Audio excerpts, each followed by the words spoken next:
Bonjour, nous sommes l'IME des Bois Greffiers de Bain-de-Bretagne. Comment vous appelez-vous? Alors moi je m'appelle Jean-Charles Hainaut. Je suis un homme de 40 ans bientôt, 39, et j'habite à Saulnières. Depuis combien de temps êtes-vous apiculteur? Alors moi j'ai commencé l'apiculture à 35 ans, donc ça fait 5 petites années. Avant je travaillais dans le spectacle vivant, et puis j'ai décidé de changer de métier. Je me suis formé pendant un an, et ça fait un peu plus de 2 ans que je suis professionnel maintenant. Combien de ruches avez-vous? Alors en ce moment j'ai 180 ruches. Je gère 180 ruches. Combien d'abeilles avez-vous? Alors là, ça fait un gros calcul parce que à peu près dans une colonie, il y a entre 35 et 40 000 abeilles. Donc ça fait 35 fois 180. Donc ça fait beaucoup. Mais en ce moment, les colonies, elles sont pas très en forme, donc il y en a un peu moins. Ouais. Comment les abeilles font leur ruche et leur miel? Je vais d'abord expliquer la question de ruche, c'est plutôt leur habitat. Donc en fait, les abeilles, elles ont la capacité de fabriquer de la cire, c'est-à-dire que de leur corps sort des petites écailles de cire. Avec ça, elles sont capables de fabriquer des cellules et ça permet de faire leur nid. Donc dedans, la reine, elle va pouvoir pondre et puis elles vont pouvoir stocker aussi le pollen et le nectar. Et le nectar, c'est ce qui va fabriquer le miel. Donc le miel, le nectar, en fait, c'est un petit liquide sucré qu'elles vont chercher dans les fleurs. Et avec ça, elles le retravaillent. Et au fur et à mesure de l'élaboration, ça va devenir ce qu'on appelle le miel. Et une fois que le miel va être prêt, elles vont fermer la petite opercule qui va boucher la cellule. Et ça, on va pouvoir le consommer, nous. Comment faites-vous pour récolter le miel? Quelles sont les étapes qu'il faut faire? En fait, au-dessus de la maison des abeilles, du corps de ruche, je rajoute une hauteur qui s'appelle la hausse. C'est ce que nous, les apiculteurs, on récolte. Donc dans ces hausses, il y a des cadres avec des alvéoles qui vont être remplis de miel. Donc en fait, je passe voir chaque ruche et j'enlève tous ces cadres où il y a du miel. Une fois que ces cadres sont enlevés, je les mets dans mon véhicule. Avec mon véhicule, je vais dans la miellerie. Et dans la miellerie, en fait, j'extrais le miel. C'est-à-dire que j'enlève la petite opercule dont je vous ai parlé tout à l'heure là. Et après, je mets ça dans une centrifugeuse. Ça permet d'extraire avec la force centrifuge le miel. Ça tombe contre les parois de la centrifugeuse et après ça tombe dans des contenants et après je le mets en pot. Y a-t-il des précautions à prendre? Ouais, alors effectivement. Alors déjà, il faut se protéger. C'est-à-dire qu'il faut enfiler une vareuse. Donc ça me permet de travailler auprès des abeilles pour être protégé. Je mets toujours des gants, je mets toujours des bottes. Enfin voilà, je fais en sorte d'avoir aucune peau disponible pour ne pas me faire piquer. Après, j'utilise un enfumoir. Donc l'enfumoir, ça produit de la fumée. En fait, les abeilles, elles avertissent du danger en laissant dans l'air une petite phéromone. Donc la fumée, ça empêche que cette phéromone avertisse tout le monde. Donc voilà, ça permet de rendre les abeilles plus calmes. Je fais ça aussi par une météo qui est bien, c'est-à-dire il ne faut pas qu'il fasse trop froid, il ne faut pas qu'il pleuve, il ne faut pas qu'il y ait de vent. Donc voilà, ça c'est les conditions nécessaires pour que ça se passe à peu près bien et de manière à peu près sereine. Les abeilles peuvent-elles piquer? Quand on les laisse tranquilles, elles n'ont pas l'intention de piquer à l'origine. Elles peuvent piquer parce que je vais justement récolter leur miel, parce que des fois je vais regarder si le couvain, donc le couvain c'est toute la partie avec les petites cellules, avec les futures abeilles, ça elles essayent de le protéger. Dès que en fait elles se sentent en danger au niveau de leur nid et de leur nourriture, elles peuvent avoir envie de piquer. Mais si on les laisse tranquilles, elles n'ont pas l'intention de piquer, a priori. Est-ce que c'est vrai que les abeilles, elles meurent quand elles piquent? Ouais, c'est vrai. Euh, ça va être un peu trash ce que je vais te raconter. Mais en fait, quand elles piquent, ça leur arrache le dard avec une petite poche. Et donc, elles, derrière, elles survivent quelques instants et puis après, elles meurent. Mais elles se sacrifient pour le reste de la ruche en piquant l'intrus. Mais c'est pas que les apiculteurs. Des fois, elles vont piquer un frelon, une souris. Enfin voilà. Elles peuvent piquer plein d'animaux autres que les humains. Parce qu'on est des animaux, nous les humains. Peut-on mourir d'une piqûre d'abeille? Est-ce qu'on peut mourir d'une piqûre d'abeille? quand on est effectivement allergique aux piqûres des hyménoptères, donc c'est les abeilles et puis les autres insectes avec des dards, on peut mourir. Après, j'ai envie de te dire qu'il ne faut pas trop y penser. On peut mourir de plein de choses aussi. Donc c'est vrai que ça peut être un danger, mais c'est pas le seul. Enfin voilà, c'est pas. Moi je pense jamais à ça par exemple. Je pense jamais à ça. Sinon j'aurais pas fait ce métier. Puis c'est pas le principal pour avec les abeilles. Quand vous occupez-vous des abeilles et des ruches? Alors c'est une bonne question.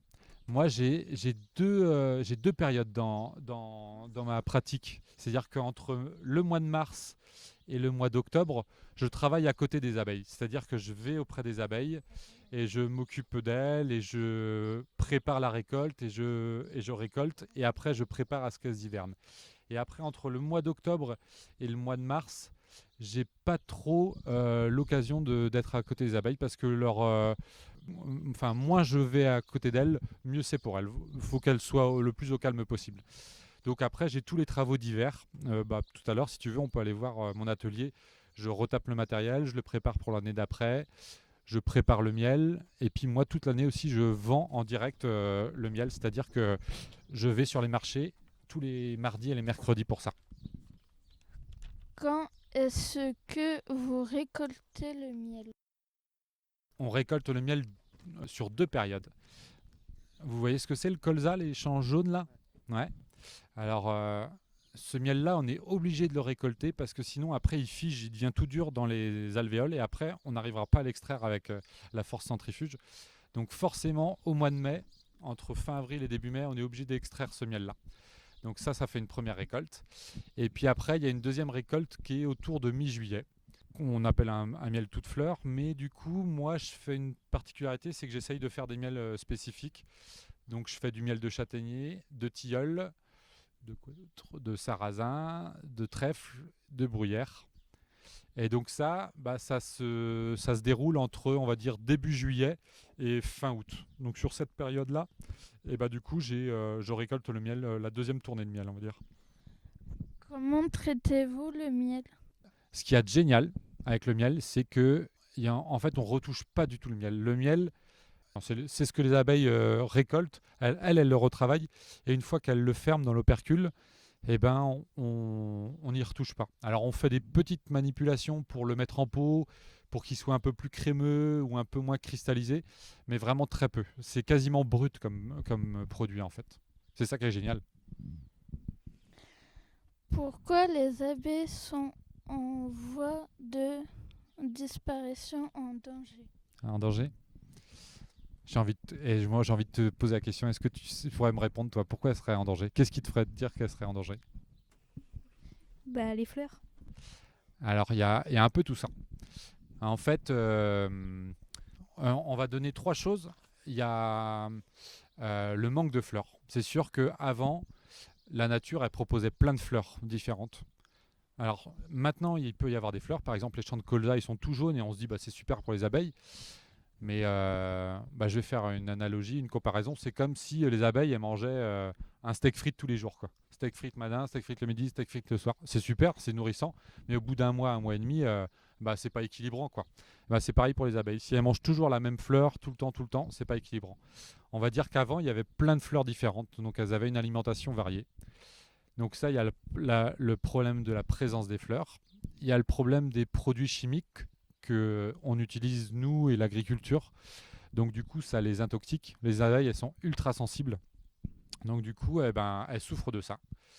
Et puis, il y a le dérèglement climatique aussi. Ça fait que, on a pu le voir cette année, la météo, elle est très compliquée. Donc du coup, les abeilles, elles sont très sensibles à ça. Et elles sont un peu déréglées dans leur fonctionnement. Donc effectivement, il y a plein de paramètres qui font que les abeilles, elles souffrent. Il y a aussi le fait qu'il y a de moins en moins d'espace naturel. Avant, il y avait beaucoup de champs, beaucoup d'arbres, beaucoup de nature. Maintenant, il y a les centres commerciaux pour vendre des écouteurs à tête de mort. Il y a plein de trucs comme ça. Donc voilà, c'est ça. Il y a plein de maisons, il y a plein de choses comme ça. Je rigole. Quelle quantité de miel produisez-vous? Alors, cette année, par exemple, c'est pas une très bonne année. Je vais produire autour de 2,5 tonnes, j'espère, de miel. ce qui est trop peu. Normalement, j'aimerais produire 4 tonnes de miel à l'année. Tu vois combien ça fait 4 tonnes? Ça fait 4000 kilos. Combien vendez-vous le miel? Combien je le vends? Oui. Pas assez cher d'après mon banquier. Moi, je le vends. Il y a deux types de prix. Il y a les prix toutes fleurs. Donc, c'est les miels qui n'ont pas de particularité.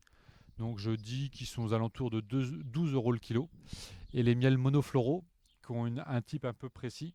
La bruyère, le châtaignier, le sarrasin, le tilleul. Ça, c'est aux alentours de 17, 18, 19 euros le kilo. Mais les prix vont augmenter cette année parce que du coup, il y a très très peu de miel. Alors moi, mais toute la France, il y a vraiment... Donc voilà, ça va devenir un produit rare, donc un peu plus cher malheureusement. Quels sont vos horaires de travail dans la vie de tous les jours? Alors j'ai une particularité, c'est que je vais faire les marchés 2 fois dans la semaine, le mardi et le mercredi. Donc ces jours-là, je me lève très tôt, je me lève à 5h30 du matin et je suis au marché vers 7h. Voilà, c'est des journées un peu particulières et puis autrement, je travaille un peu avec le soleil moi. C'est-à-dire qu'à partir du moment où il fait un peu chaud, un peu beau, je vais voir les abeilles. Donc donc toute la partie entre mars et octobre, je travaille en fonction du soleil et puis après l'hiver, je fais un peu moins d'heures. C'est en fonction du travail que j'ai, donc j'essaie de me reposer un peu l'hiver. Mais je fais beaucoup d'heures. Par exemple, en ce moment-là, je fais des semaines aux alentours de 50-60 heures la semaine. Ouais. Tu vois, par exemple, hier soir, j'ai fini à 11h du soir. Quand je suis allé chercher mes abeilles, je suis rentré même quasiment minuit. Travaillez-vous le week-end? Ouais. En fait, des fois, il se peut qu'il fasse pas beau lundi, mardi, mercredi, jeudi, et qu'il fasse beau vendredi, samedi, dimanche. Et là, dans ce cas-là, je travaille. Alors, j'essaye de m'accorder une journée de repos, vraiment, où je travaille pas dans la semaine, pour faire mon ménage dans la maison, pour profiter, pour voir les copains, voilà. Mais ouais, je travaille on va dire 6 jours sur 7 au moins. Et puis, je peux travailler le week-end, ouais. Si la météo, elle est propice à ça, ouais, je peux travailler. À quelle heure vous lavez-vous le matin? Je me lave ou je me lève? Parce que je me lave pas, moi. Ça couvre les odeurs pour les abeilles, c'est bien. À quelle heure je me lève? Donc je t'ai dit mardi et mercredi 5h30 pour aller au marché et autrement 7h pour être au travail à 8h30, 9h. Est-ce Feignant, que je suis un feignant, ça c'est ça vous dérange de nous dire votre salaire? Mon salaire? Non, ça me dérange pas. Alors l'année dernière, il était à peu près correct. Il était entre 1300 et 1400 euros, ça dépend des mois en fait. Et puis là, cette année, ça va être un peu plus compliqué par exemple. C'est-à-dire que moi, j'arrive à me tirer un salaire en fonction de la production. Donc cette année, la production elle va être moindre. Et je vais pouvoir me tirer un salaire plus bas parce que je vais avoir des frais réguliers, c'est-à-dire qu'il faut que je réinvestisse dans le matériel, par exemple pour mes ruches, que je mette du gasoil dans mon camion, que je paye mes cotisations patronales, ce qui est très normal. Donc voilà, j'ai des frais fixes et après, ce qui me reste, j'arrive à plus ou moins me dégager un salaire. Mais voilà. Mais pour l'instant, j'arrive à vivre de mon métier. Vas-y, Elodie. Pouvez-vous nous montrer la tenue apiculteur? Ouais, est-ce que tu as de l'argent? Non. Voilà, je vais pouvoir te la montrer sans argent. Tu veux que je te la décrive? Alors, il y a une cotte de travail donc, qui va de mes chevilles jusqu'à mon cou. Donc là, il n'y a aucune ouverture. Donc ça s'appelle la cotte. Après, je mets un voile. Donc le voile, c'est un chapeau et puis un voile par-dessus que j'enserre autour d'un bourrelet là, avec une petite ficelle. Et puis après, je mets des bottes et des gants, toujours. Voilà. Et normalement, il n'y a aucun endroit où les abeilles peuvent passer. Mais j'avoue que de temps en temps, parce que je suis feignant, parce que je mets mal mon habit ou parce que les abeilles sont très très précises, elles arrivent des fois à rentrer entre le gant et la tenue et à me piquer, ou entre la botte et la tenue et elles arrivent à me piquer. Ou souvent, je peux me faire piquer quand j'ai fini de travailler, que je me déshabille et que je rentre dans le camion. Là, il y en a toujours une qui me regardait un peu de loin et puis qui vient me piquer. Mais c'est rare. Merci d'avoir répondu à nos questions. Au revoir. Au revoir, de rien.